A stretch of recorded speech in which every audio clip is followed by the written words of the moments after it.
ब्रह्ममुरारिसुरार्चितलिङ्गं निर्मलभासितशोभितलिङ्गं जन्मजदुःखविनाशकलिङ्गं तत् प्रणमामि सदा शिवलिङ्गम्। देवमुनि प्रवरार्चितलिङ्गं कामदहं करुणाकरलिङ्गं रावणदर्पविनाशनलिङ्गं तत् प्रणमामि सदा शिवलिङ्गम्। सर्वसुगन्धिसुलेपितलिङ्गं बुद्धिविवर्धनकारणलिङ्गं सिद्धसुरासुरबन्दितलिङ्गं तत् प्रणमामि सदा शिवलिङ्गम्।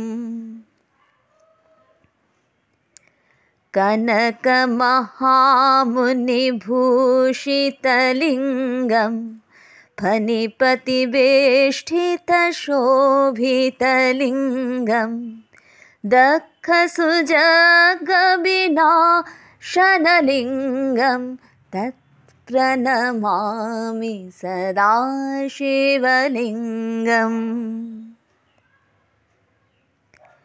कुङ्कुमचन्दनलेपितलिङ्गं पङ्कजहारशुशोभितलिङ्गं सञ्चितपापविनाशकलिङ्गं तत् प्रणमामि सदा शिवलिङ्गम्। तत् प्रणमामि सदा शिवलिङ्गम्।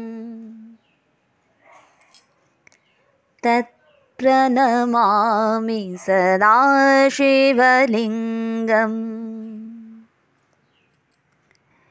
देवगणार्चितसेवितलिङ्गं भावैर्भक्तिभिरेव च लिङ्गं दिनकरकोटिविभाकरलिङ्गं तत् प्रणमामि सदा शिवलिङ्गम्।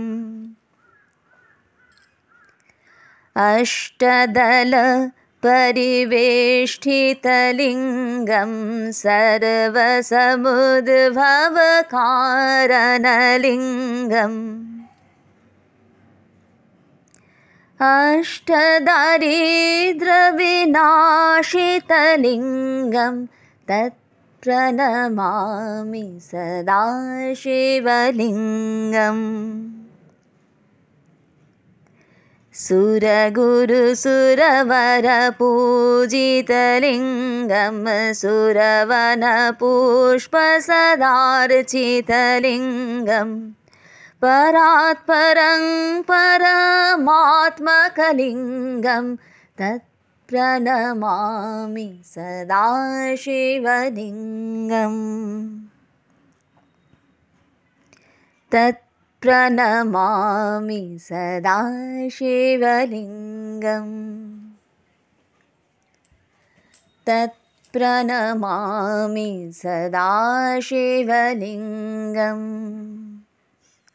लिङ्गाष्टकमिदं पुण्यं पठेत् शिवसन्निधौ शिवलोकमवाप्नोति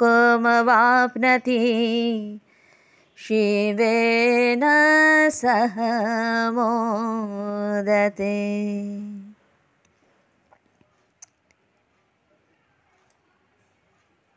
जय सीताराम, जय हनुमान। सबाइके आजकेर এই শিব চতুর্দশীর শিবরাত্রির অনেক অনেক শুভেচ্ছা, অনেক অনেক ভালোবাসা জানাই। শ্রী গুরুদেবকে প্রণাম জানিয়ে, মাতা পিতাকে প্রণাম জানিয়ে মূল পাঠে আসব, কিন্তু তার আগে প্রভু শ্রী রামচন্দ্রের বন্দনা দিয়ে আজকের এই পাঠ শুরু করব। रामाय रामभद्राय रामचन्द्राय वेधसे रघुनाथाय नाथाय सीतया पतये नमः। यत्र यत्र रघुनाथकीर्तनं तत्र तत्र कृतमस्तकाञ्जलिं बाष्पवारि परिपूर्णलोचनं मारुतिं नमत राक्षसान्तकं। जय सीताराम, जय हनुमान। আজকে আপনারা হেডিংয়ে দেখেছেন অনেকগুলো আজকে এই মহাশিবরাত্রি সঞ্চিত পাপ। আমরা লিঙ্গাষ্টকম দিয়ে শুরু করলাম আজকের এই পাঠ। আমরা ওখানে দেখছি সঞ্চিত পাপ বিনাশায়তে, সঞ্চিত পাপ বিনাশকলিঙ্গম, আর কি জন্মজ দুঃখ বিনাশকলিঙ্গম। কত অপূর্ব অপূর্ব এখানে আমাদের এই দুঃখ, দারিদ্র, অষ্ট দারিদ্র বিনাশিত লিঙ্গম, সব এগুলোর বিনাশ হয়। অপূর্ব। আজকে এই শিবরাত্রির মহাশিবরাত্রির দিনের পাঠ এইভাবেই মনে হলো যে লিঙ্গাষ্টকম পাঠের মধ্যে দিয়ে শুরু করার একটা প্রেরণা এলো। ওই কারণের জন্যই লিঙ্গাষ্টকম দিয়ে আজকের এই পাঠের শুরু। আর আমরা আজকে হেডিংয়ে দেখেছি যে এই হনুমান চালিসা কেন তার এই বানর শরীর ধারণ করলেন তিনি, আর এমন কি কোন বিশেষ মন্ত্র যেটাতে সমস্ত আটকে থাকা কাজ সফল হবে, সমস্ত আটকে থাকা কাজ, বাধা, সমস্ত বাধা কেটে যায়। এই এমন একটা সিদ্ধ মন্ত্র, এমন একটা সিদ্ধ চৌপাই, এমন একটা সিদ্ধ চৌপাই যে চৌপাইতে সমস্ত আটকে থাকা কাজ আর আটকে থাকে না, সেই কাজ হয়ে যায়, বাধা বিঘ্ন, সমস্ত বাধা বিঘ্ন কেটে যায়। কি সেই চৌপাই? হনুমানজি তো সদা রাম নামে রত থাকেন, সেখানে সেই আনন্দে নামানন্দে তিনি বিভোর হয়ে থাকেন। তো এমন কি কোন চৌপাই? এই চৌপাইটার উল্লেখ শ্রী রামচরিতমানসেই রয়েছে, তাকে এই চৌপাইটা বলে জাগানো হচ্ছে। আসছি সে জায়গায়। আমরা হনুমান চালিসার যে বিশেষ রূপে, যে বিশেষ আঙ্গিকে যে পাঠ হচ্ছে, নতুন যৌগিক পদ, যে যৌগিক আঙ্গিকে হনুমান চালিসাকে সাজানো হয়েছে, তুলসীদাসজি এমনটাই করেছে, এমনভাবেই তৈরি করেছেন, সাজিয়েছেন একে। তো 40 দিনের যে বিশেষ টেকনিক বা বিশেষ পদ্ধতিগুলো নিয়ে আলোচনা হচ্ছে, তো তার মধ্যে আজকে এখান থেকে হওয়ার কথা शंकर सुवन केसरी नंदन तेज प्रताप महाजगवंदन विद्यावान गुणी अति चातुर राम काज करिबे को आतुर। शंकर सुवन केसरी नंदन। তো শঙ্কর সুবন কেশরী নন্দন, এটা নিয়ে আগেও কথা হয়েছে পাঠের মধ্যে যে কেন শঙ্কর সুবন কেন, আর কেশরী নন্দনই বা কেন, তাকে আবার পবন পুত্রও বলা হচ্ছে। তো এতগুলো একসাথে কিভাবে হয়? তো এর আগের পাঠগুলোতে সেটা নিয়ে আলোচনা হয়েছে, পাঠের মধ্যে বলা হয়েছে। এমনিতেই তো রুদ্রাবতার শ্রী হনুমানজি, তো একবার ভগবান শঙ্করজির সঙ্গে মাতার কথা হচ্ছে, মা পার্বতী। তো তিনি বলছেন যে আমি এরকম প্রভু শ্রী রামচন্দ্র আসবেন, অবতার গ্রহণ করবেন, তো আমিও এরকম তাঁর সেবার জন্য আসবো আর কি, সেবার সুযোগ কে না নিতে চায় তাঁর সেবার সুযোগ, তো আমিও তখন আসবো। তো তখন মাতা তাকে বলছেন যে এবারে তো রাবণকে বধ করা হবে। তো এই প্রসঙ্গ নিয়ে আগে কথা হয়েছে। তো রাবণ তো আপনার একনিষ্ঠ ভক্ত, তিনি তো তার 10টা মাথা আপনার জন্য মানে সমর্পণ করে দিয়েছেন, অর্পণ করে দিয়েছেন, তো তাকে কিভাবে আপনি বধ করবেন? তো তখন বলছেন মহাদেব যে দেবী, যে রাবণ আমার ভক্তি করেছে আমাকে, সেই রাবণ আমার সমস্ত রূপের, আমি তো 11টা রূপে রয়েছি, তা আমার 10টা রূপের সে পুজো করেছে, তো একটি স্বরূপকে সে ছেড়ে দিয়েছে, তো আমি ওই স্বরূপেই তার বিনাশ করব।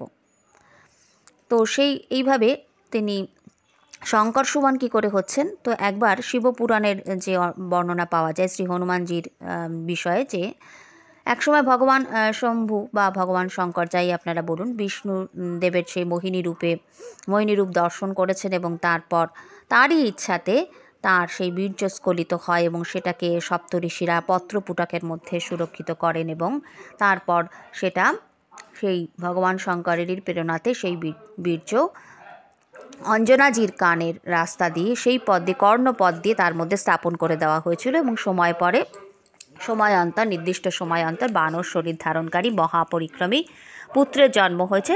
সেই জন্য শঙ্কর সুবন অর্থাৎ পুত্র, শঙ্করজির পুত্র শ্রী হনুমানজি, ঠিক আছে। আর শঙ্কর স্বয়ং রুদ্রাবতার তিনি, সেই কারণের জন্য শঙ্কর স্বয়ং। কেউ কেউ বলেন যে এই জায়গাটা কোনো মহাপুরুষরা বলেন যে শঙ্কর স্বয়ং বলতে আগে নাকি তাই ছিল। তো এই শঙ্কর সুবন কথাটাও যেমন ঠিক তেমনি শঙ্কর স্বয়ং, তিনি তো স্বয়ং রুদ্রাবতার, সেই কারণের জন্য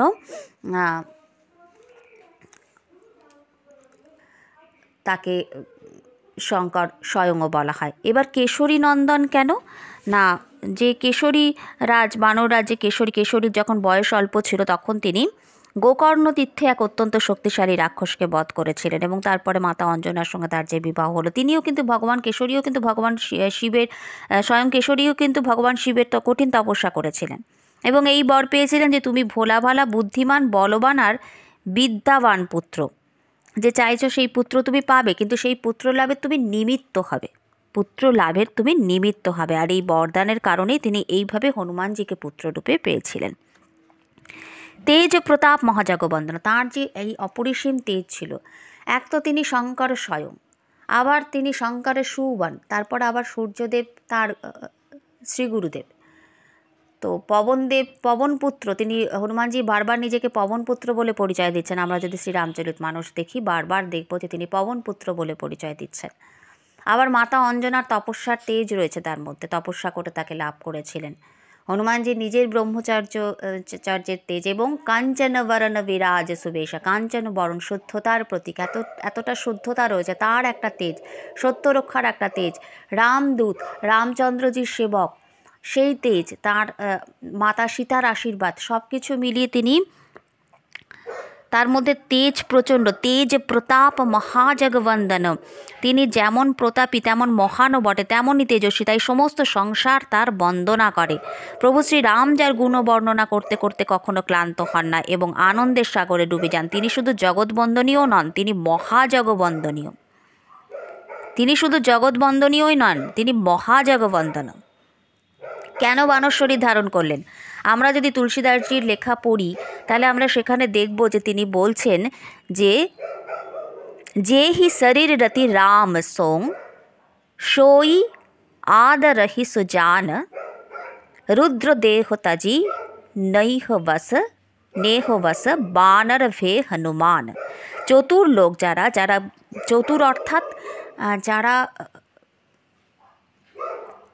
যাদের মধ্যে সেই বিবেচনা আছে, যাদের মধ্যে সেই বিবেক জাগরণ হয়েছে, তারা ওই শরীরের আদর করে, ওই শরীরে যারা প্রকৃত জ্ঞানী তারা ওই শরীরটার কদর করে, ওই শরীরের আদর করে যে শরীরের দ্বারা শ্রীরামজির প্রতি প্রেম হয়। আর হনুমানজি তার বুক চিরে দেখিয়ে দিচ্ছেন, তার সেই অনাহত চক্রের জায়গাটাকে চিরে দেখিয়ে দিচ্ছেন, সেখানে শ্রীরামচন্দ্র এবং মাতা সীতা স্থাপিত আছেন, হৃদিপদ্মে তিনি তাদেরকে স্থাপন করে রেখেছেন। तो इस प्रेम के कारण ही हनुमान जी ने अपने रुद्र देह को त्याग कर वानर का शरीर धारण किया। কেননা প্রভু শ্রী রামচন্দ্র আসছেন, তার সেবা করবেন, এই শরীরের দ্বারা তার সেবা হবে এবং তিনি প্রভুর কাছ থেকে, প্রভু যখন তাকে সব শেষে যখন লঙ্কা বিজয়ের পর তারা যখন ফিরে এলেন, তাকে সেই মতির মালা দেওয়া হয়েছিল, তিনি সেই মালা ছিঁড়ে ফেললেন মতিগুলোকে এবং সেটার মধ্যে থেকে দেখতে লাগলেন যে সেই মতির মধ্যে কোথাও প্রভু শ্রী রামচন্দ্র এবং সীতামাতা আছে কিনা। যখন দেখলেন যে নেই, তো তাতে কোনো প্রয়োজন নেই, কেননা তিনি তো কোনো কিছু চান না, তিনি তো রামদূত, তিনি তার সেবক, তিনি তার প্রেমে, তার নামের আনন্দে তিনি বিভোর হয়ে থাকতে চান। এবং একবার এরকম প্রভু শ্রী রামচন্দ্র তাকে বলছেন যে তিনি ফিরে যেতে চান কিনা তার সঙ্গে, তো তখন তিনি বলছেন যে না, তিনি এখানেই থাকতে চান। এবং কেননা এখানে প্রভুর কথা হয়, কীর্তন হয়, তখন প্রভু তাকে জিজ্ঞাসা করছেন যে কেন আমি যেখানে থাকছি সেটার থেকে তোমার আমার কথা প্রিয়? তো তখন হনুমানজি বলছেন কেন, আপনিই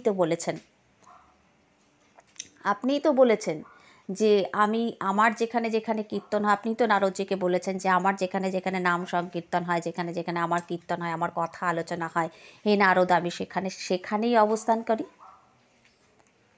আমি মানে আমি কোনো যোগীদের হৃদয়ে থাকি না।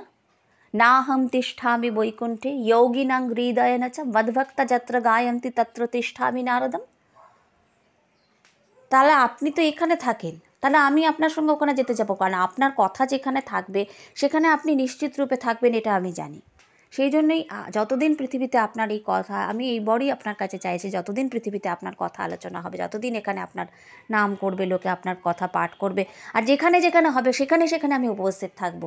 ওই জন্যই তো বলছে যত্র যত্র रघुनाथ कीर्तनम तत्र तत्र कृतमस्तकाञ्जलिं बाष्पबाणि परिपूर्णलोचनं मारुतिं नमत राक्षसान्तकम।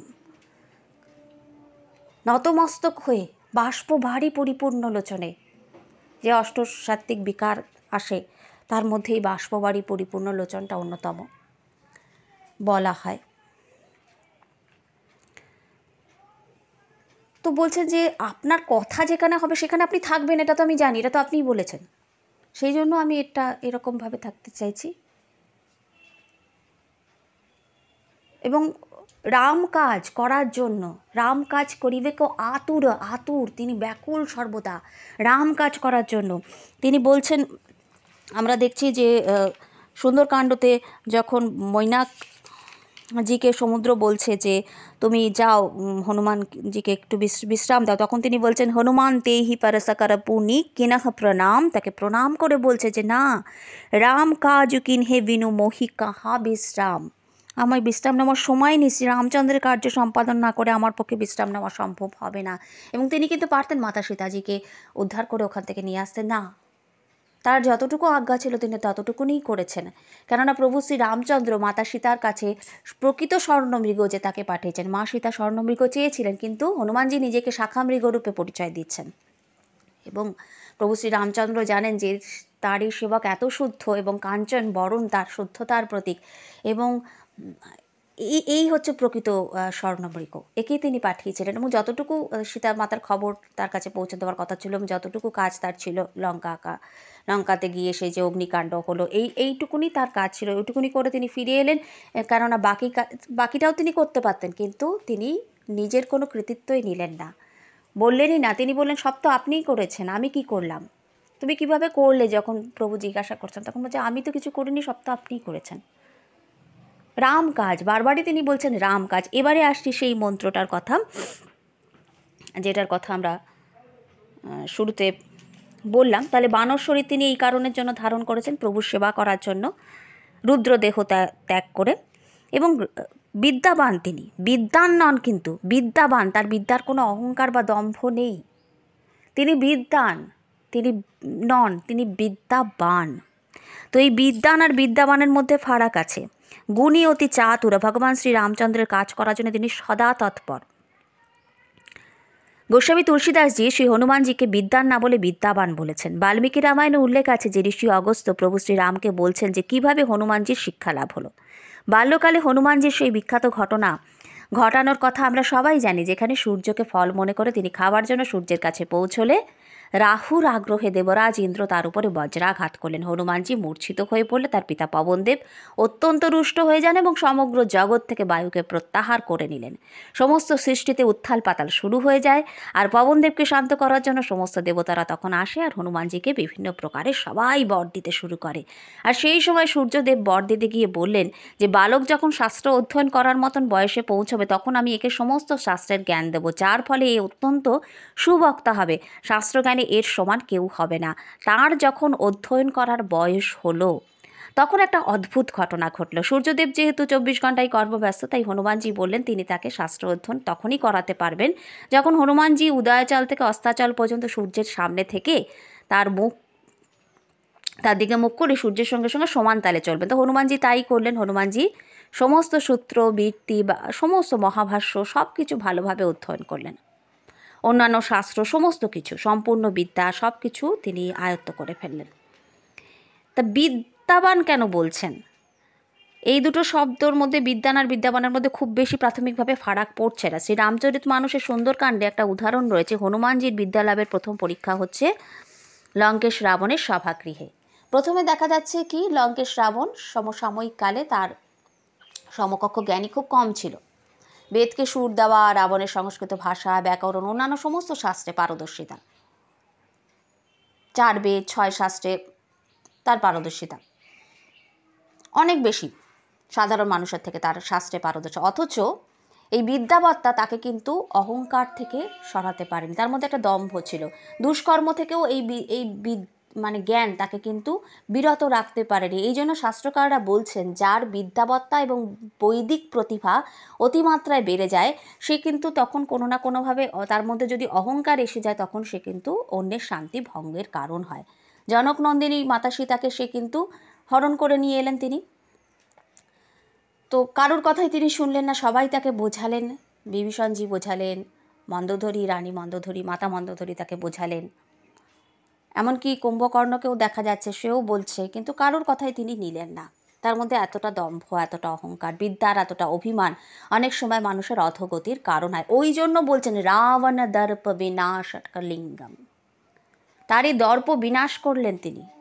লিঙ্গাষ্টকমে আমরা এটা পেলাম তো, রাবণ দর্প বিনাশকলিঙ্গম তৎপ্রণমামি সদা শিবলিঙ্গম। অন্যদিকে হনুমানজির বিদ্যা আছে, বুদ্ধির প্রয়োগ করছেন, শুধু বিদ্যা নেই, বুদ্ধিরও প্রয়োগ করছেন। কখনো নিজের দেহকে বড় করছেন, কখনো ছোট করছেন। কোথায় কোন কথা বলতে হবে, কোথায় কিভাবে কতটুকুনি কাজ করতে হবে, সেটা বুদ্ধি দিয়ে বিবেচনা করে তিনি করছেন। মাতা সীতাকে লঙ্কায় ঠিক ঠিক অনুসন্ধান করে শ্রীরামচন্দ্রের সঙ্গে মিলিয়ে দিলেন। তাই অন্যের শান্তি তিনি হরণ করছেন না, বরঞ্চ শান্তি, হারিয়ে যাওয়ার শান্তিকে তিনি ফিরিয়ে দিচ্ছেন। তাই তিনি বিদ্যাবান। তার কোনো, তিনি বারবারই বলছেন রাম কাজ, তার কোনো কাজ, কোথাও তিনি কর্তৃত্ব করছেন না, কোথাও তার কর্তার অভিমান নেই। তাই তিনি বিদ্যান নন, তিনি বিদ্যাবান। হনুমানজি রাবণজিকেও বোঝাচ্ছেন, তাকে বোঝাচ্ছেন যখন যথেষ্ট সম্মান দিয়ে বোঝাচ্ছেন, যথেষ্ট সম্মান দিয়ে তাকে বোঝাচ্ছেন, কখনো তাকে অসম্মান করে কিছু বলছেন না। তো ওই জন্য এই বিদ্যাবান আর বিদ্যানের মধ্যে এই আরও এটা নিয়ে বলা যায়, কিন্তু ছোট করে যতটুকুনি সহজে বলা যায় আমি একটু চেষ্টা করলাম আমার মতন করে। এবং রাম কাজ করিবে কো আতুর, বারবারই তিনি রাম কাজ করার জন্য তিনি ব্যাকুল হয়ে থাকেন সব সময়। এবং এবারে সেই মন্ত্রটাতে আসি, যেটা কিষ্কিন্ধা কাণ্ডে আমরা দেখছি, যে যখন দেখা যাচ্ছে যে জাম্ববান, আচ্ছা এই জাম্ববানের কথা আসাতে তো আমরা একটা যে জিনিস, যে হনুমানজি যে এই যে বানর শরীর তিনি নিলেন, তার প্রভু শ্রী রামচন্দ্রের প্রতি অনন্য ভক্তি রয়েছে। এবং আরও যে সবাই এসেছিল, জাম্ববান ইত্যাদি আরও যারা এসেছিলেন, তারাও কিন্তু অবতার হিসাবে এসেছেন। তারাও কিন্তু প্রভু শ্রী রামচন্দ্রের এই কাজে সেবা করার জন্যই অবতরণ করেছেন।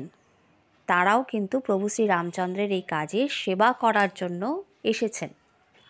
ওই অর্থে আমি এই কথাটা বললাম যে তারা প্রত্যেকেই প্রভুর এই কাজে সেবা করার জন্য তারা আবির্ভূত হয়েছিলেন। এবং এই ঋক্ষরাজ জাম্ববান শ্রী হনুমানজি যখন আমরা কিষ্কিন্ধা কাণ্ডে আমরা দেখতে পাই শ্রী রামচরিতমানস গ্রন্থে, যে অঙ্গদ যখন বলছে যে আমি সমুদ্র লঙ্ঘন কার্যে আত্মবিশ্বাসী, কিন্তু আমার প্রত্যাগমন সম্বন্ধে কিঞ্চিত সন্দেহ আছে, তখন জাম্ববান বলছে তুমি তো সর্বতোভাবে যে যোগ্যতাতে সন্দেহ নেই, কিন্তু তুমি তো দলপতি, তোমাকে পাঠাবো কেমন করে? তখন ঋক্ষরাজ জাম্ববান হনুমানজিকে বলছেন, হে হনুমান, হে বলবান, হে হনুমান বলছেন, আবার হে বলবানও বলছেন, তুমি এইভাবে চুপ করে আছো কেন? তুমি তো পবন নন্দন, পবন সম শক্তিধর, আর তুমি বুদ্ধি, বিবেক আর বিজ্ঞানের আকরস্বরূপ। জগতে এমন কোন কঠিন কার্য আছে হে তা তো যা তুমি সম্পূর্ণ করতে সক্ষম নও? শ্রীরামচন্দ্রের কার্য সম্পাদন হেতুই তো তোমার অবতরণ। এই কথাটা শ্রীরামচন্দ্রের কার্য, এই কথাটা রাম কাজ লাগি তব অবতারা, এটা শুনেই যখনই প্রভু শ্রীরামের নামটা তার কর্ণে গেছে এবং রাম কাজের কথাটা গেছে, এবং এই জন্যে তো তুমি এসেছো, এই কথা শ্রবণ করি শ্রী হনুমানজি পর্বত সম বিশাল আকার ধারণ করলেন।